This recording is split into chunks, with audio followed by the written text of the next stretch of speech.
This conference will now be recorded. Camera died, so Okay. I'll entertain a motion to approve the consent items. So moved. Motion by Mr. Cameron McField, second by Mr. Bullock. Any discussion? Greg, you gonna call the roll? Yes, sir. Okay. Chairman Peterson, Yes. Brent, Yes. Mr. Cogdell, Yes. okay, Mr. Ellis. Yes. Ellis. Mr. McGill, Yes. Dr. Mungowens, Yes. Commissioner Bullock. Yes. Mr. Hester. Yes.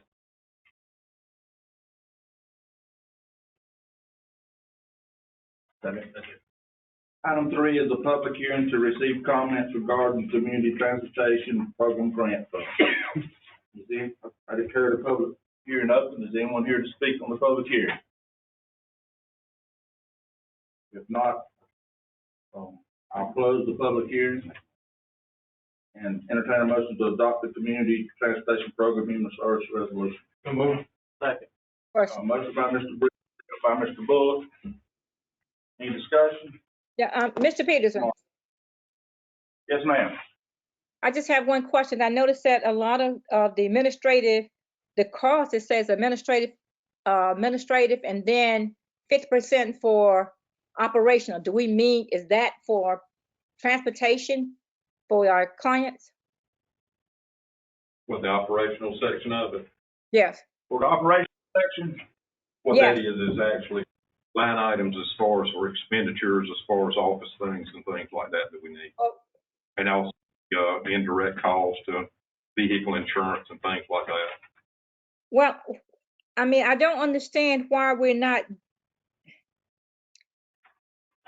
I didn't have a public comment, but I'm just saying for operationally, when we get grant money like this, why is it not directly, the majority of the money, 75%, directly to serve our clients? Because we get that funding from other sources. As far as our, and that's one thing that I was going to mention tonight anyway. One thing as far as in 2023, our road, which is our rating assistant program grant, is in jeopardy. It's in the legislature right now, and they're kind of going through that and everything, and hopefully they're going to prove that for us. It's kind of in jeopardy, and I was, to be a good thing is I wanted to mention that to y'all tonight anyway after this, and just to say that if there's any way that we could speak with any of those legislators to let them know what the importance that rural operating funds is to our rural operating counties, because it actually, as far as people that are considered RGP clients, it helps subsidize their cost for being able to have that transportation. And so it's very important to our rural counties. And plus, we also get monies from Lumber River Council of Government as far as reimbursement for doing our senior medical and general transportation. That's for this is the way the grants written, right? Yes, sir. Nothing new. Nothing there. Okay. All right. Anything else, Thank you. Martin? All right. Roll call, Mr. Peterson. Yes. Mr. Brent. Yeah. Mr. Cogdell. Yes. Cogdell. Dr. Ellis. Yeah. Mr. McGill. Yes. Dr. Mungowens. Yes. Mr. Bullock. Yes. And Mr. Hester. Yeah. Thank you, Mr. Thank you very much. Individual delegation wish to address the commissioners. The first, Hammond Grocery and Grill, Kevin and Casey. Just come right up here, please, sir.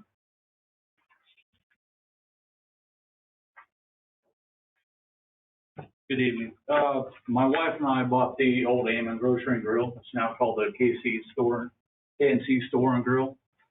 We've got the grill open, we have the store open, and now we're trying to figure out the steps that we need to try to serve beer in the store. There's nowhere within 15 miles of the store for, well, honestly, for anything. So anybody in that area that's trying to purchase alcohol, which is, to us, is lost revenue, and for the county is lost revenue. is either going to Cumberland or they're going to Sampson, or they come from E-Town. We're just trying to bring in a little bit of everything and get the store as profitable as possible so we can bring back fuel and we can bring back gas. With everybody knows with COVID, the whole world is on back order, and then the price of everything is skyrocketing. I got quotes for fuel tanks and gas tanks, and they're huge. So we have to figure out what different ways to bring revenue into the store so I can bring back it. I'll call it its former glory. You know, when the store was originally opened, you know, he had a little bit of everything and fuel and sold to the farmers and all that. That's kind of where I'm trying to get back. So, Mr. Schumacher, I'm sure you're probably aware of this. There's two ways you can do this. Mm-hmm. This board can vote to do it, or you can get 35% of the registered voters. Okay. So we will discuss it and get back with you. Okay, thank you very much. Thank you, sir. Mount Calvary Center for Development, Anthony Thomas, Native. Yeah, thank you.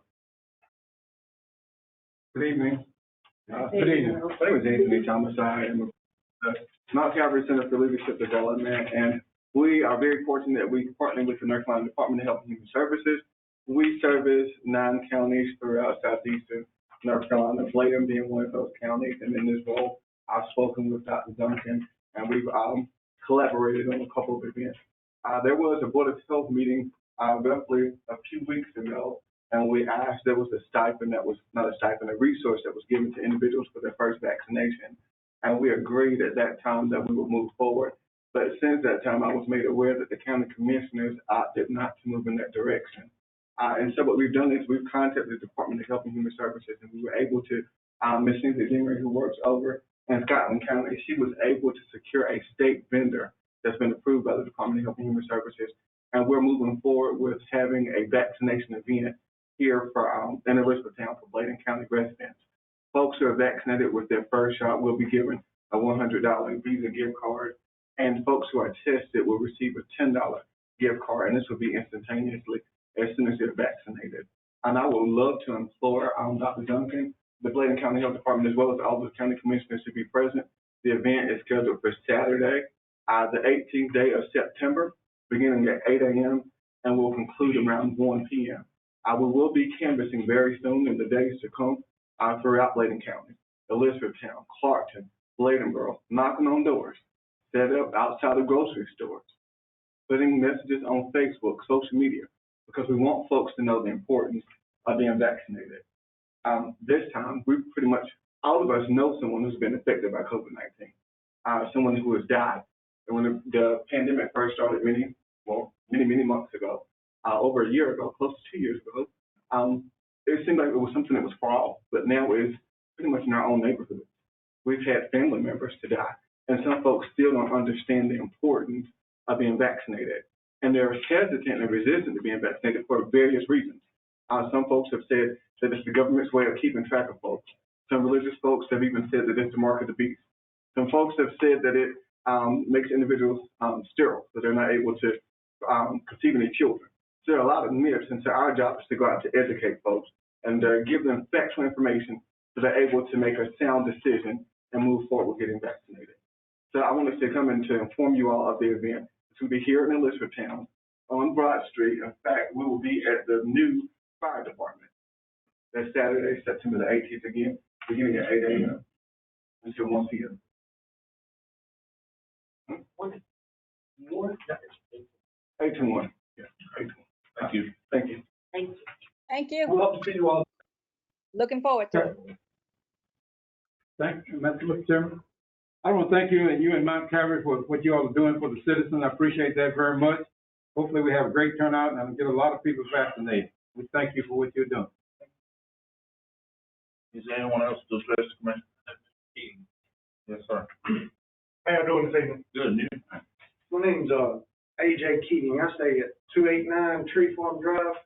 It's the St. Paul zip code, but we're in the Tobermory community up off of Purdy Hall Road. And, I'm originally from Robinson County. I came to Bladen County in 2009. Bought my first house here right outside of town.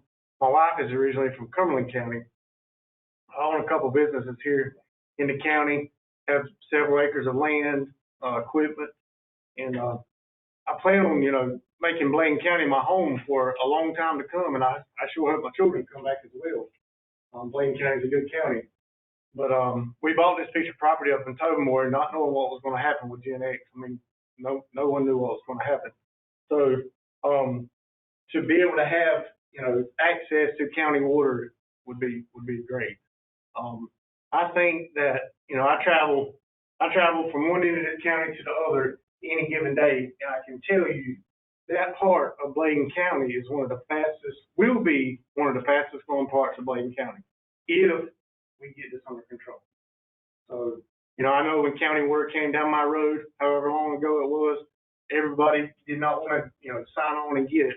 But if there's any way that we could get that done, it would sure be appreciated. Thanks, sir. Barnes? Anyone else? Not that I know of. Anyone else? Turner? Matters of interest, commissioners? Remind everybody about Saturday evening, 7 o'clock at the courthouse, our 20th anniversary remembrance of 9/11. Anyone else? Hey, we need to consider scheduling a public hearing at 6:30 on Monday, September 20th, to receive comments regarding the ARPA funding. I think personally we need to probably move that up, maybe 5 o'clock. Actually, 5 seconds this time. Motion by Mr. McGill, second by Dr. Ellis. 5 o'clock, September the 20th, to receive public comments. Any discussion? Mr. K, I'll probably do it on Zoom, but I'll be a few minutes late. But that's fine. All right. Mr. Peterson? Yes. Mr. Brett? Yes. Mr. Cogdill? Mr. Cogdill? Yes. Yes. Dr. Ellis? Yes. You? Yes. Dr. Mungowens? Yes, as I said, but I'll be a little bit late because I have an appointment and I'll be late coming in. Thank you.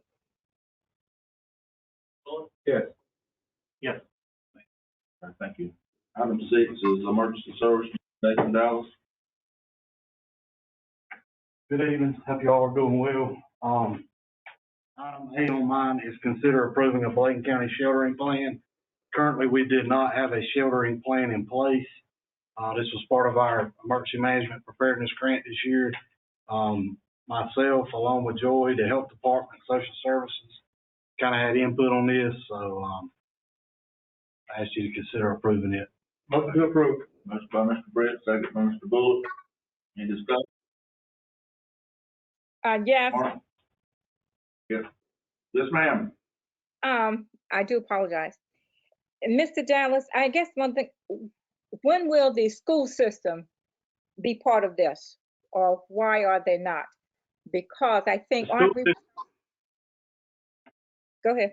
So the school system is not part of the sheltering process or how they have feedback, of course, because we're using their buildings, but there's guidelines that we have to follow as far as a county, along with American Red Cross, since we're signed on with them. So there's a separate agreement between us and the schools with American Red Cross on things we have to do with the schools. So we have to do a sheltering survey every year to make sure those shelters are up to par. But the schools are part of our sheltering plan, but these are so much as guidelines we'll follow no matter what building we're in, if that Okay. makes sense. All right, yeah, thank you. Mr. Peterson? Yes. Mr. Brett? Yes. Mr. Cogdill? Yes. Dr. Ellis? Yes. You? Yes. Dr. Mungowens? Yes, Mr. Bullock? Yes. Mr. Hester? Yes.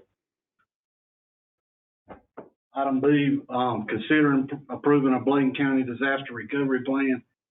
This is an evolving plan that's been evolving for the last, before my time even with the county. But it is something we had to complete this year for our EMPG process again. as you can see in your packet, it's a pretty large document, 190 some pages. I do want you to know, if you did read through that thing or whatever, this is how things happen in a perfect world. So, but this is a disaster recovery plan on how, after a Hurricane Florence or Matthew, the county starts rebuilding back to its prior state. Rick made the motion to approve, second by Dr. Ellis. Any discussion? Mr. Martin? Mr. Peterson? Here. Mr. Britt? Yes. Mr. Cogdell? Yes. Dr. Ellis? Yes. Mr. McGill? Yes. Dr. Mungowens? Yes. Mr. Bullock? Yes. Mr. Hester? Yes. Item C, consider approving the North Carolina statewide emergency management mutual aid and assistance agreement. This is something we have to do every single year. All this does is if a county asks us for assistance, from emergency management standpoint, whether we send a volunteer fire department, EMS, or law enforcement, we're covered if something happens to their county, and reverse. If we need help from another county and they come here like we request during a hurricane or other large events, they're covered. So, Motion to approve. Thanks, Mr. Bullock, second by Mr. Hester. Any discussion? Martin? Mr. Peterson? Yes. Mr. Britt? Yes. Cogdell? Yes. Dr. Ellis? Yes. Mr. McGill? Yes. Dr. Mungowens? Yes. Mr. Bullock? Yes. Mr. Hester? Yes. item D is considering accepting a low bid in the amount of $144,900 for the Bladen County HMGP. This is one of the final reconstructions we have left from Hurricane Matthew. I think we've got one left. This will be in the Bladenburg area, near Spalding Road. She's been waiting for a long time, so we finally got the ball rolling on it.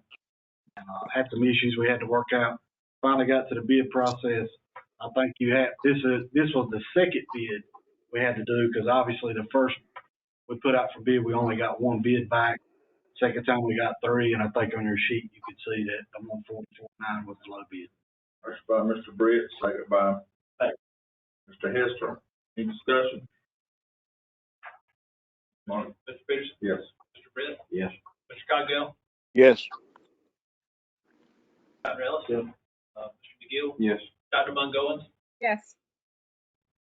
Mr. Bullock? Yes. Yes. Thank you. Thank you, Mr. Dallas. Health Department, Dr. Terry Duncan.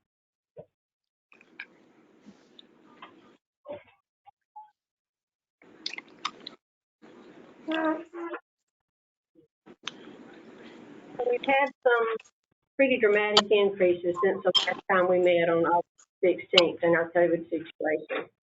We'll start by telling you a little bit about what we've done since we last met at the health department. We did go out to the George White Education and Memorial Center. We sent our Division of Aging, as well as Barks Transportation and our vaccination team. However, we didn't give any in a 4-hour period. They had done a lot of canvassing in the community with 10 different church leaders. They are trying hard to debunk some of the myths that the Mount Calvary group spoke with you about earlier. So it is the trusted people in their community. We're still going to work with them in the future. And we did go to the open houses at the school. We'll be doing their second doses on this Thursday for those that received Pfizer, and the second doses for Moderna the following. And we are staying open for both of those late. We did start staying late on Tuesday until 7 o'clock to give folks that were working the ability to get there.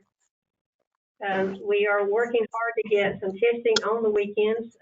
Hearing Mount Calvary is coming now to do testing and vaccinations. Right now, we don't have access to testing on the weekends like we would like to have. Starting at the hospital at 8:30 now instead of 9 o'clock for testing, and going until 4:30 instead of 4. There are people lined up by 7:30 or 7:45. On any given day, there's as many as 20 or better cars all day long, particularly on Monday and on Friday. I think it's the folks that have been out and about on the weekend or those planning to go out and about. There is a national shortage of the rapid tests used by the testing company. So 2 days last week, 2 days before, and today. We did not have the rapid test available, but we will have as they have access to them, and certainly the PCR tests are the most accurate. We implemented the third doses for Pfizer and Moderna, and are getting ready for what the president has said we will have as the booster dose, beginning from his standpoint, the week of September the 20th. It is anticipated that it will be 8 months from the second dose that people received, and if that is the case, then it would follow the sort of where there was the essential workers and then the age 75 and age 65. There is some thought that it might follow a 6 month past the second dose, which would be a huge undertaking. So part of the reason why we needed the additional staff, and thank you for approving that earlier, that we know that we won't have, when we get ready to do those booster doses, as they will be called, we won't have the support that we once had from EMS and other places because they too are affected by COVID. So we're trying to get up and ready for that. Starting this week, we're moving to appointment only, realizing that when we have open space and someone walks in, we're not turning anybody away. We had 7 walk-ins today. So we need to get ready for that because once those 30 we're anticipating that we will have all those 300 calls in 10 minutes, people wanting their doses. So we are very much ready for that. Looking at, again, we have been to every nook and cranny of the county, looking at how to use our resources wise in the next coming months that will be heavy on those booster dose vaccinations and not giving up on getting first doses in. So where do we stand today? I want to first tell you that in September of 2020, 1 year ago today, we had 71 active cases. Today we have 349. We have 4,914 positive cases since the beginning in Bladen County. A year ago, 10 deaths. Today we have 82.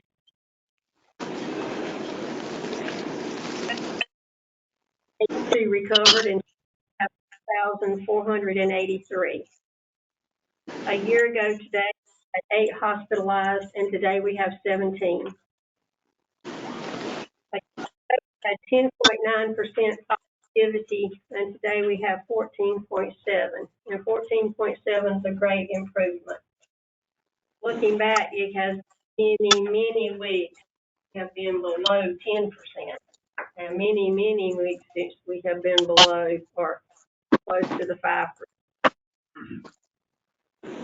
We are currently at a 47% first-time vaccination rate and a 40% second dose vaccination rate. We were running about a 3% difference between the first and second, and you could account for that with the 3-week or the 4-week delay. We're running now that 7%. Our doses that are no-shows for the second doses, we are calling them and trying to reschedule if we can and get them when we are calling more than one time. So if we look at the demographics, Commissioner Coggle had called me earlier today and asked for some updated demographics. And I give those when I meet with you. So I did print. These come directly from the North Carolina HHS website. I just literally did a print for you. And they are updated daily around lunchtime. If you look at cases by North Carolina, and it is on one page, and Bladen County is on the back, but if you hold them up, it almost is a mirror image of the increases across the state than it is in Bladen County. Are as well. So if you can look by age, the group that's concerning, of course, is that 25 to 49 age group. They also are the group that have children in school, and the children age 10 to 14 have increased, as well as the 15 to 17, a little bit in that 5 to 9. So you can see that in the colors reflected in North Carolina, as well as Bladen County. when we look at our weekly trends by race, you can see that we continue to have in North Carolina, the increase seems to be now moving a little bit in the African American population and the Hispanic population. There for a while we had a more narrow margin there. It's beginning to increase a little bit more, as well as those ages that I mentioned earlier. Today, as of the last official report, we had 54% female in Bladen County and 45% male since the beginning.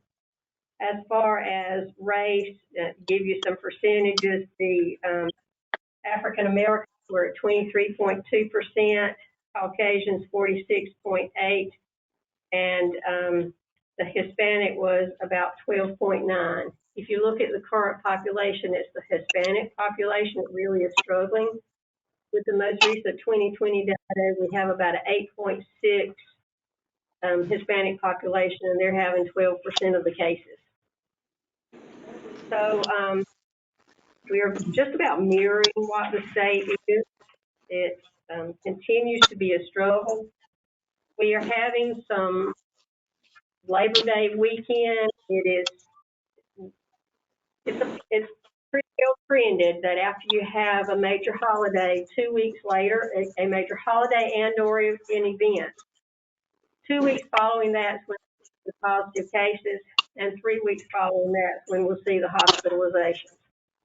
As you've heard, we have decreased hospital space across North Carolina, decreased ICU beds. Today looks pretty good as compared to some. I anticipated that it might be 4,000 today, but it was 3,779. At the height in January, we had 3,500 and some hospitalizations. So if the trend continues, we'll be there pretty quickly. Of course, you have social media. You have seen, I hope, from our region hospitals, they're graphing the vaccinated and unvaccinated that are hospitalized, and they're vaccinated that are in ICU, and they're vaccinated and unvaccinated that are intubated and on ventilators. And we're running somewhere between a 15 and an 18, sometimes 20% that you have a vaccinated versus unvaccinated in the hospital, but it's way less than that are in the ICU and that are on ventilators. So I encourage you to continue to watch the data. Cape Valley, Columbus Regional, UNC Southeastern, and New Hanover are releasing that data pretty regularly. So we know that with the Labor Day weekend, we won't see that for about 2 weeks. We do have several large events coming up in the county. From the public health perspective, we encourage vaccinations. It is going to be key to getting this under control. Encourage masking even when you're out of doors.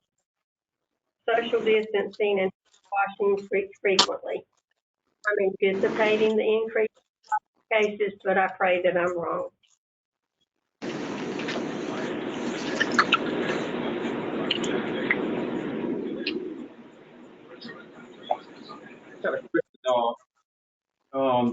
The booster shot, is it 8 months after the shot or is it shot? 8 months after the second one. So you cleared it up after the first. After the second one. And there's some thought that it might be 6. I misunderstand you when you said, of course, obviously the first and the second shot, but did I not hear you say the third prior to the booster? What's the third? There's a third dose now. They're calling for the immunocompromised group, those folks that may have a transplant, active cancer treatment. There's about 6 different categories. They can now get a third dose, and we've been giving that at the health department already, as other providers have. The booster dose, as they're calling, is the one that's going to be available September 20th. Again, this is the same dosage that you received either the first or the second time. So both that third dose for immunocompromised and the booster dose that's coming potentially September 20th. That being publicized and out there? Well, the September 20th hasn't been approved yet. third job. Yes, sir.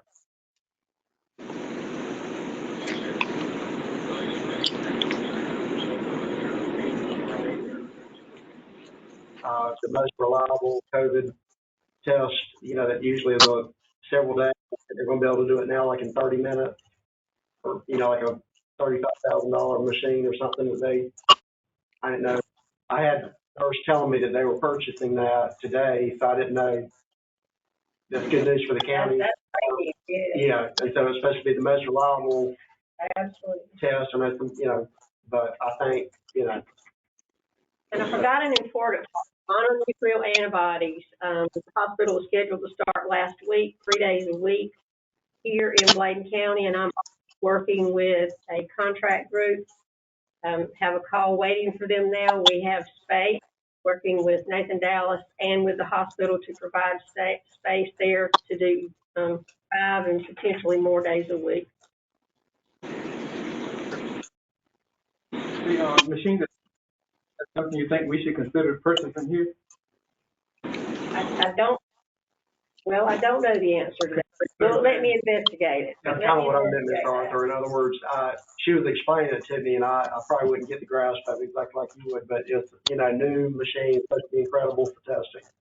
Very reliable. Check that out, give us a report back. I'll do that. All right, thank you. Any other questions? Is that for both, as far as the boost, is that for both Moderna and Pfizer? Yes, sir. And the current recommendation is if you started with Pfizer, you continue with Pfizer. If you started with Moderna, you continue with Moderna, unless one or the other isn't available, and then you could obtain the other. And we're working hard to have both available. Right now, you don't have turnaround results for tests right now. Right now, the rapid tests have not been available at the test site at the health department due to the demand. They simply don't have the test to run. The PCR testing they are still doing, and it's roughly a 24 to 36 hour turnaround.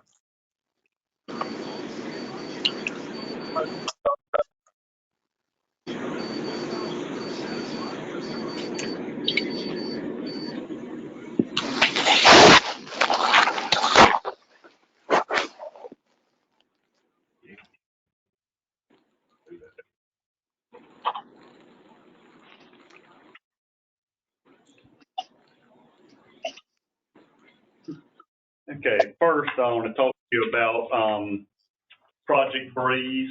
Of course, in the resolution that we're asking for you all to approve, it does name the company Dynapar. This is a little bit unusual because typically you don't name the company at this point, but part of getting a building reuse grant requires that you put the address where you're going to spend the money. So there's no point in not saying it because anybody can look up the address.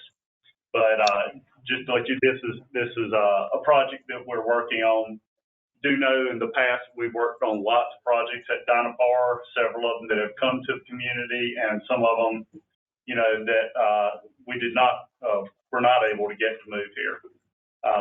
We spoke a little bit about this in closed session, but in order to update you, officially the application is going to be for 41 jobs, although it's probably going to be more in the range of 50 some.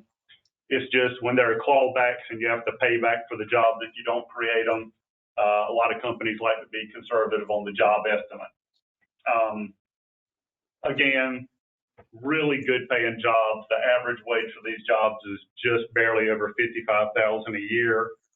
So we're talking about some, very good paying assembly jobs, lots of engineering jobs, lots of quality. So it's a project that we're excited about recruiting.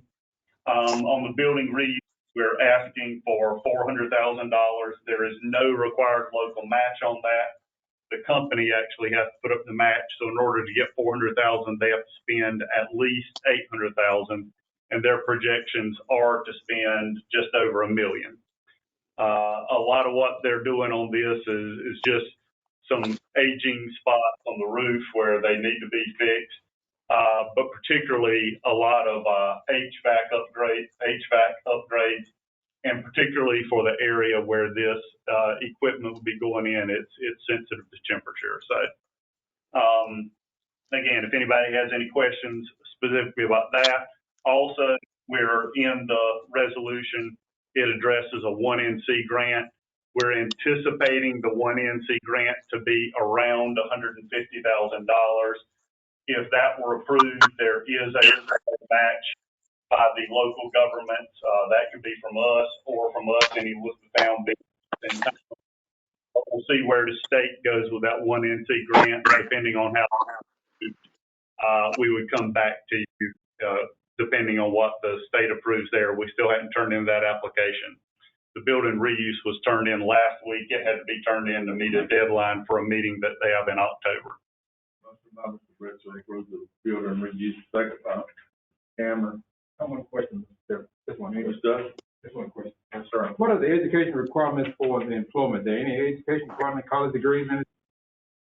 It depends on the job. I mean, obviously there are some assembly jobs that you could train for with a few weeks worth of training. They don't necessarily require any kind of college degree. That could just be, a high school degree. Certainly if you had some kind of mechatronics or industrial background, say from the community college, that would make you more attractive. But Mr. Bullock, a lot of these jobs are high quality engineering, quality control, higher level administrative jobs, where it really is the kind of 4-year degree plus that will allow us to hopefully attract some of these kids to go off and get engineering degrees and other high level degrees to come back here and live and work. I think they are looking for skills versus education right now. Yes, absolutely. $55,000 a year. The average is. Now, most everything is, the assembly jobs are even, right at 15 an hour. And, you're talking about a company that's part of a Fortune 500 company. So you also have pretty good benefits as well.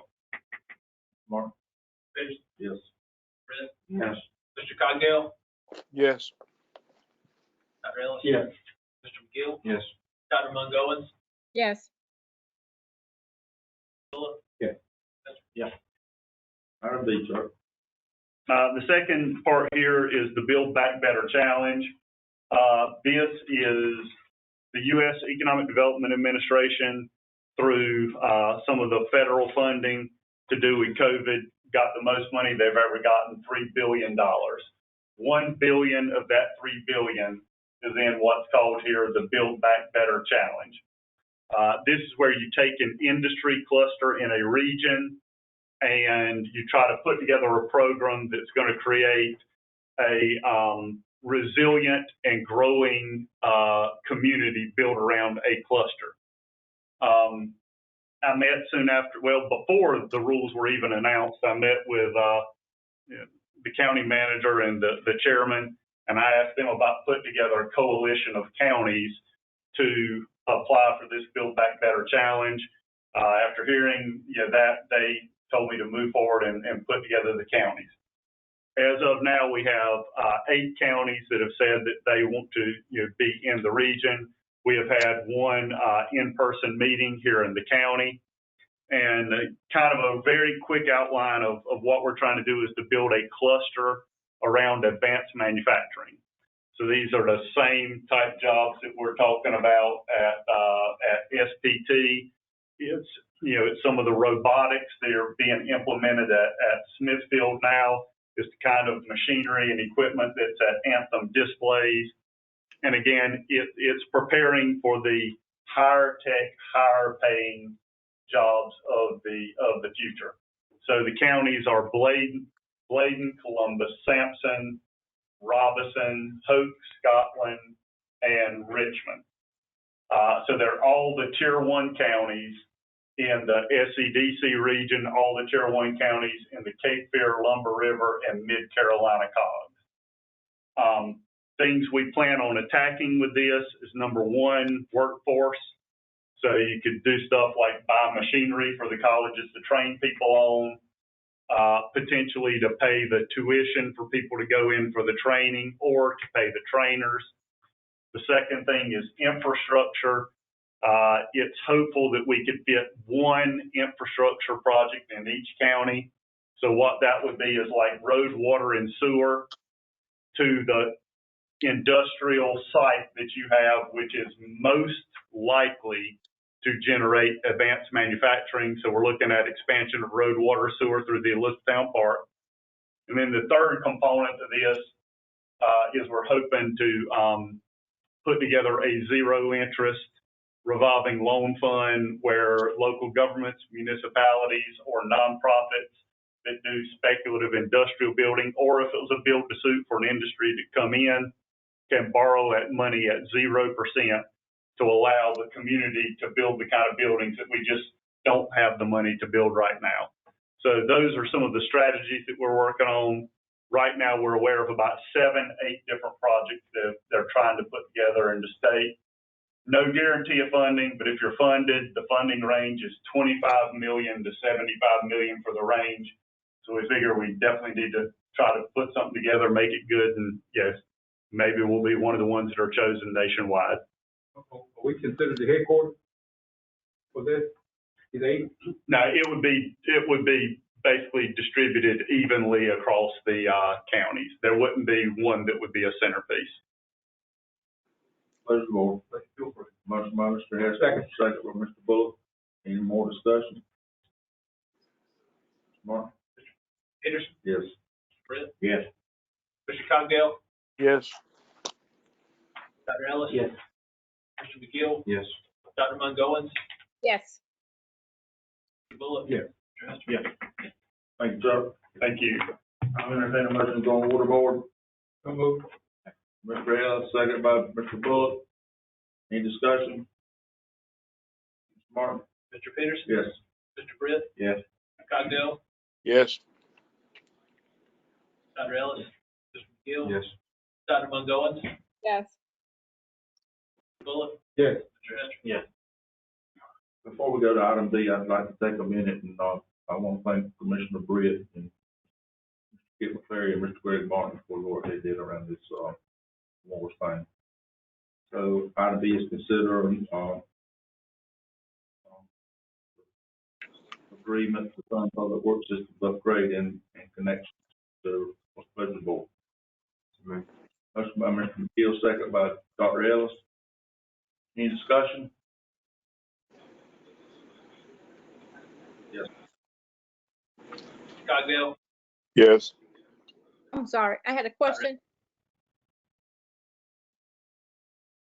Dr. Ellis, your vote. Mr. McGill? Yes. Dr. Mungowens? Yeah, I have a question when you finish. Okay. Mr. Bullock? Yes. Mr. Hester? Yes. Garden State full water. Yes, sir. I had a We got our before you move forward. Dr. Mungowens. Thank you. I have a question. The gentleman just spoke about water service. I know with this with Comores and Tobermore. So all this water service that's being funded by them, will this not support that area that this young man lives? I just Yes, have a ma'am. question. Take care of all those people. I mean, the gentleman just spoke a few minutes ago. I didn't get his name. Yes, ma'am. AJ Keaton. Oh, so it does support him. Okay, thank you. Yeah. We had our water district phase 4 meeting today, and completing most of the project. Water lines being installed by Herring Rivenbark Corporation. As of today, reporting that all lines are in the ground now. And completion of the change order, which was Lucy's Drive and Forest Drive. They're continuing to begin pressure testing on the new lines and starting the final cleanup. Asphalt driveways have been repaired. These were driveways crossed on private properties. And they've started concrete driveways repairs today. Some of our citizens have been waiting for that for a while, but those will all be completed here within the next few weeks, as they reported. They are working still on some of the services. I think approximately 40 of the services still haven't been installed because they've been waiting on materials, back-ordered materials. The next roads to be placed in service are Grimes Singletary, Airport Road, Figure 9 Road, Sleepy Drive, and these should be ready for operation next week. We'll send notices out to customers who are applied for services on those roads and notify them when they're ready. And when we say ready to place in service, that means it's passed construction, pressure test, bacteria testing, and the engineer has certified it. All that should be on track completed within the next 30 to 60 days. The contract 2, which is the production well in SCADA, being performed by Bill's Well Drilling and Custom Controls Unlimited. The new production well on Guyton Road is almost complete. Fence is now installed, building's completed. We're doing the final setups around that site now. We're waiting for the DEQ and PWS permits and the final well site approval before placing that into service. Replacement of the flow meters at the wells, which was a change order we requested as part of the SCADA, is expected to start next week and span for about 2 weeks to have it complete. And the installation of the new SCADA monitoring system, we did some training on that today to talk about how this is going to work for us and what controls we will have and what things we wish for this to feature.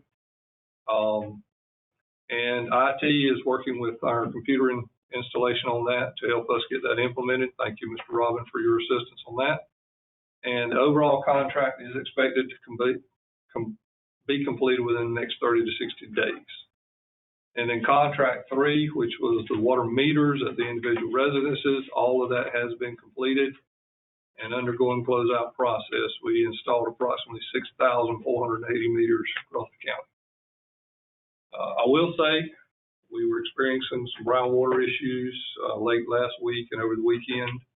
Some of this was related to construction as these guys were filling lines and valving on new sections of piping.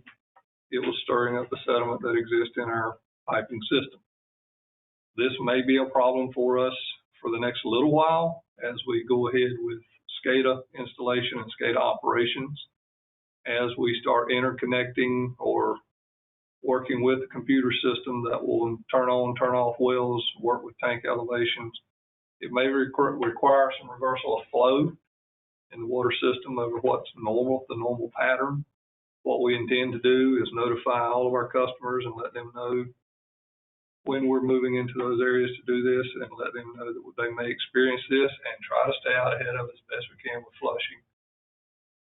But flushing also does help create part of that problem because now we're transferring water in large volumes and that tends to stir the system up. But we're working on it. We're trying to stay ahead of it and work with it to make sure that's as minimal as possible. Yeah, when we do a reverse call, we see potential if we think it's going to cause any problems with the customer. Yes, sir. We do use code red, reverse 911, so that people who have signed up with us, we can reach out to them and let them know what to expect. Now, not every customer has that service. But what percent of the customers or citizens rather have not received the new meters? All new meters are in place. And all the citizens have received? All 6,480 meters, all customers have received the new electronic meters. Yes, sir. Could I ask you one question? Yes, sir, Mr. Arjo. Yes, Mr. McCleary. In the Togamory area, I've noticed that it's quite a few houses that's some distance from the main streets, the main roads. Is DuPont offering any compensation to those guys to help them get their water from their homes out to those meters, or do that cost have to be absorbed by the members of the community? Who's absorbing that cost? So somebody got some good ways, a lot of distance between their homes. Under the consent order agreement that Chemours entered with the state, they are to provide water to those homes or a filtration system if they have been impacted by Gen X or the PFAS contaminants. And Chemours will be working with those citizens to either get a connection to the county and or providing them a permanent treatment system for their existing well. Okay, thank you. Any other questions? Entertain a motion to add to this forward. Mr. McGill, second by Dr. Ellis, Mr. Martin. Mr. Peterson? Thank you. Yes, yes. Mr. Cogdale? Yes. Dr. Ellis? McGill? Yes. Dr. Mungowens? Yes. Mr. Bullock? Yes. Mr. Hester? Yes. Item 10 is Economic Development Commission that's recommended to replace, Garrett Crystal McLean and Half Park with Dane Smith and Kendall McCall. Motion to approve. Second, Mr. Bullock, second by Mr. Hester. Any discussion? All in favor, say aye. Mr. Martin. Mr. Peters? Mr. Britt? Yes. Mr. Cogdale? Yes. Mr. McGill? Dr. Mungowens? Yes. Mr. Bullock? Yes. Mr. Hester? Yes. Okay, item 11 is advisory board for our next meeting. Please look over those and have the names ready. And item 12 is county manager. Thank you, Mr. Chairman. I'd like to briefly review the calendar with you for September and October. Point out that the Bladen Community College, a walk to remember, commemoration of the 9/11 event will begin tomorrow and conclude on the 15th. Also on Saturday, that's a busy day here in the community. There's a triathlon at White Lake. Also that evening, there's a concert that evening as well. And then here at 7 p.m., there's a 9/11 remembrance community gathering here on the courthouse lawn. On Monday, the 13th at 5 p.m., the Health and Human Services Advisory Committee meets, Health Department. On Saturday, the 18th, the 29th Annual Peanut Festival will take place in Dublin. The board meets here, 5 o'clock as scheduled earlier for a public hearing, and then at 6:30 for a regular meeting. On Tuesday, the 21st, there's a substance use disorder task force meeting at Bladen Community College. Also that evening, the board has a special joint meeting with the planning board at 7 p.m. at the Pell Melbourne building. Moving over to October, Friday the 1st, from 7 until 10 p.m. there's a Sunset Jams concert featuring Fourth Tower at the Farmers Market here. On Monday the 4th at 8 a.m. there's a prayer service here. The board meets that evening at 6:30 p.m.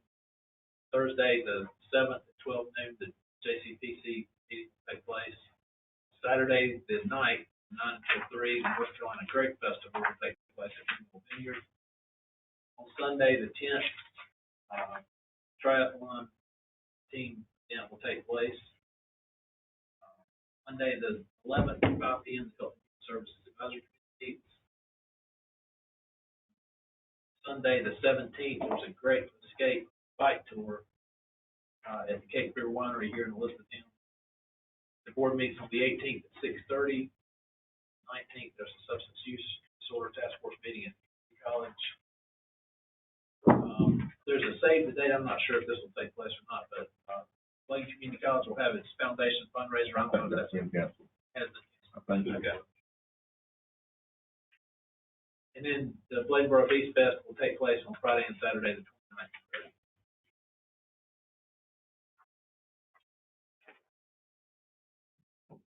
Moving to item B, I just want to update the board. You all know broadband is such an important form of infrastructure for communities. And there is a substantial amount of grant funding available. As you all know, it's one of the priorities for the ARPA funding. We need to develop a digital inclusion plan for Bladen County, and we have contacted folks from various agencies like Ford County, STAR, various agencies like that, to help develop this plan called the Broadband Committee to make a recommendation back to you all for consideration in the very near future. So we're going to have our first virtual meeting this Thursday, and I just want to give you an update. Moving to item C, board's requested to, well, let me back up, Mr. Chairman. You all, I think Mr. Peterson indicated that the county's received a $1 million grant for our opioid work. So that's a very positive initiative that we're excited about. We're working with ACT Associates to provide consulting services on that project, and we have a scope of work for your consideration to approve. Mr. Martin, Yes, sir. back to item B, are we encouraging the public to do this survey? Yeah, well, yes. We put the media, the public media or anything like that to encourage them to do Well, I that? know, Bladen Journal, Bladen Online, they've been very, very good about it. I've been pushing it on email. Numerous times to our contact. I think, as far as the goal that we're trying to meet, I think we're behind, according to what they mentioned at the McKay meeting. Yes, we were about halfway at that point. Okay. So, we'll continue to try to get to it. Thank you. Okay, item C, what's the pleasure of the board? Motion by Mr. Hester, second by Mr. Britt. Any discussion? Mr. Martin? Yes. Yes. Mr. Cogdell? Yes. Dr. Ellis? Yes. Mr. McGill? Yes. Dr. Mungoins? Yes. Mr. Bullock? Yes. Mr. Hester? Yes.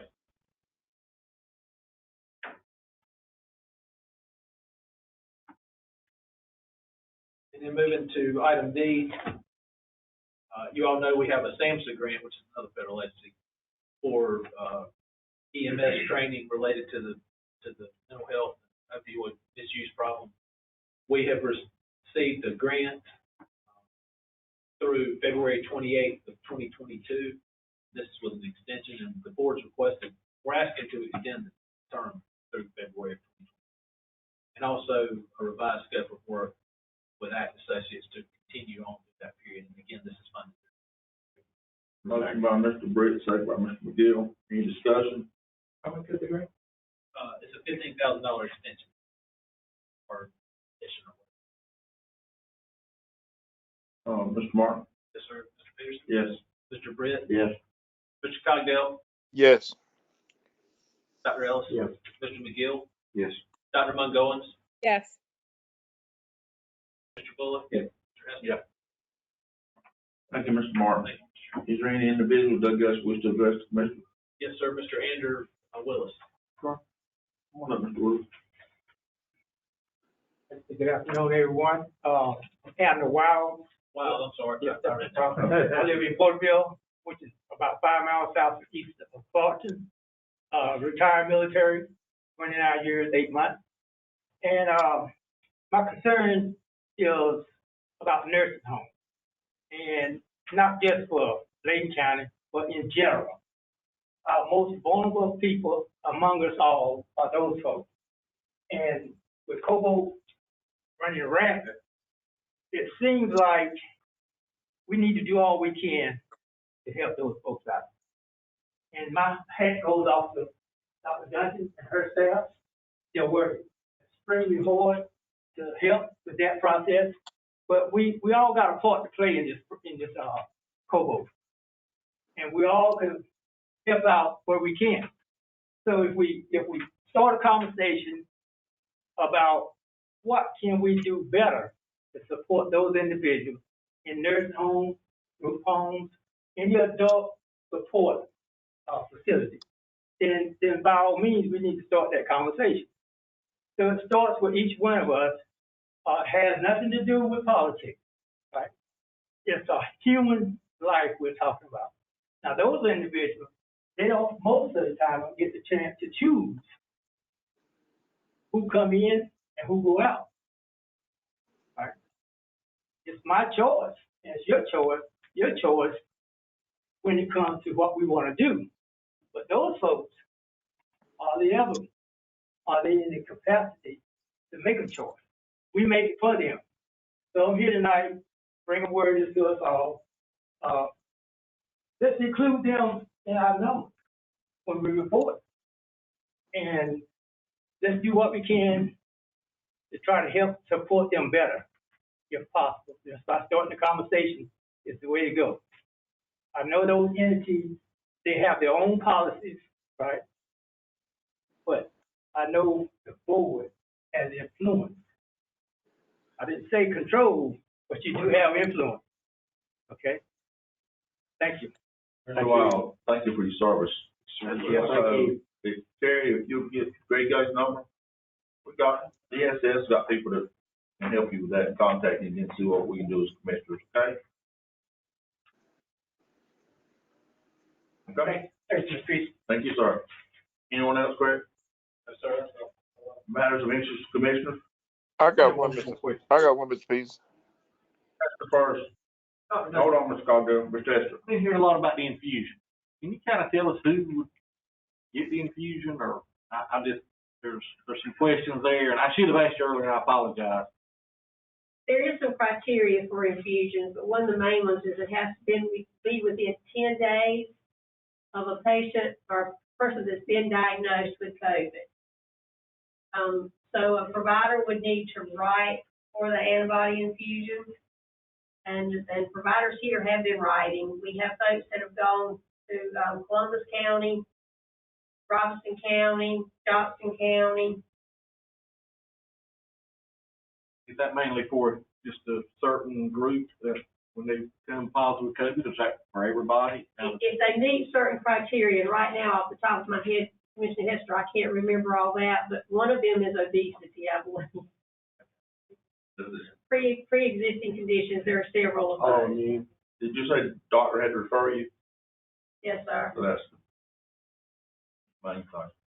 Those folks that have diabetes, hypertension, the comorbidities, they're because we started out in not very good health in our county, and we've talked about that several times. Most of the people in Bladen County would be one or more of the conditions. Mr. Cogdale. Yes, I just like to thank some people for their support. First, I'd like to thank Mr. Martin. I'd like to thank Nathan Dallas, Arthur Bullock, and a young lady named Jill Christensen. They have made it a joy for me to be a part of working, getting out distribution of masks and hand sanitizers and wipes. And Nathan, thanks a million for the work that you and your staff do. And I'm sorry for the mess I left in there, but please forgive me. We're trying to do better next time. But please, you guys, let's do a joint effort. We're doing what we can to help people in the community to get these resources out. And I was looking everywhere to get a distribution site where we could distribute this stuff. And Nathan readily opened up the facility there, the management system that we got there at Paul System building. And I'd like to tell him thank you and thank Mr. Martin for the effort and the involvement they have with that. And I hope this relation continues to be a success. Thank you. Mr. Chair, I have a comment or question. Yes, ma'am. I just have concern about people who will go to the hospitals for care. I realize that a couple people have go into the emergency room to be treated and being released to find later that they have COVID or they're actually worse and they're going to other areas. I want to know if Dr. Duncan can, I don't know if when they do the traces, do they find out the number of people who are going to the emergency room or different facilities and finding that they are now being hospitalized after the fact? Because when that happens, like one went last weekend, was not tested, and then found out later he had the Delta variant. And that means once he left that emergency room, so many people, had contact with a lot of people.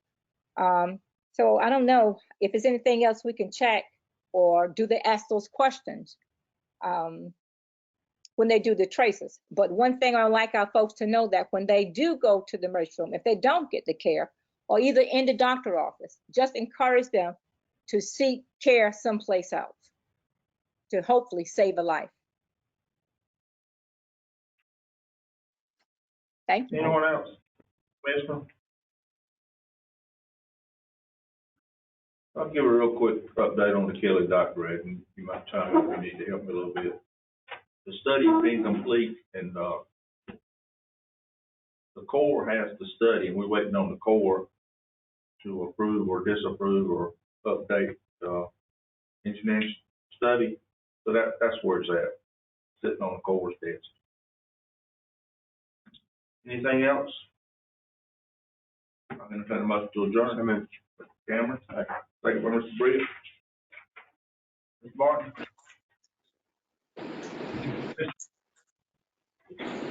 Yes. Yes. Dr. Ellis? Yes. Mr. McGill? Yes. Dr. Montgomery? Yes. Lewis? Yes. Mr. Hester? Yes. Thank you for coming.